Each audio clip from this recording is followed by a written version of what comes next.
Nous étions venus, comme vous l'avez dit, en audience sur le président de la transition chef suprême des armées.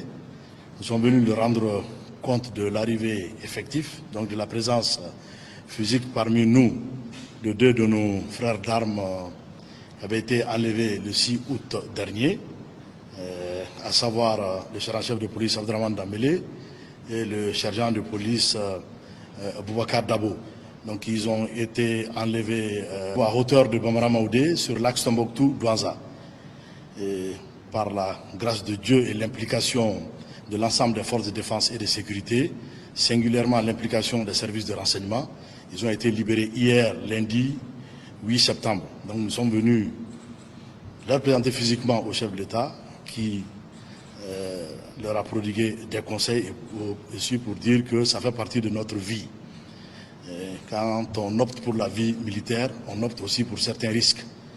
Et je tiens ici à remercier singulièrement les services de renseignement qui sont vraiment impliqués pour cette libération. Saluer leur professionnalisme, les féliciter pour tout ce qu'ils ont eu à faire.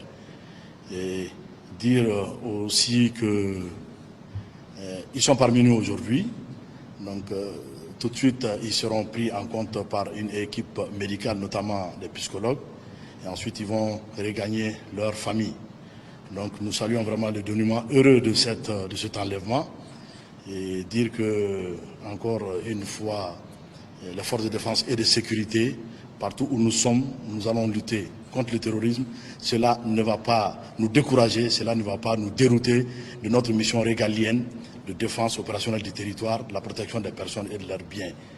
Et autant je suis heureux de retrouver les deux compagnons d'armes ici, c'est aussi le moment d'avoir une pensée pieuse pour certains aussi de nos frères d'armes qui sont en captivité, en otage, leur dire ceci.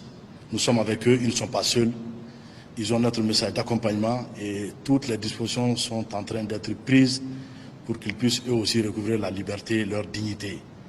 Et par la même occasion, présenter les condoléances à ceux qui aussi n'ont pas pu avoir la chance de retourner parmi nous, ceux qui ont perdu la vie dans les geôles de ces groupes armés terroristes, leur dire à leur famille beaucoup de courage et leur présenter encore notre condoléance.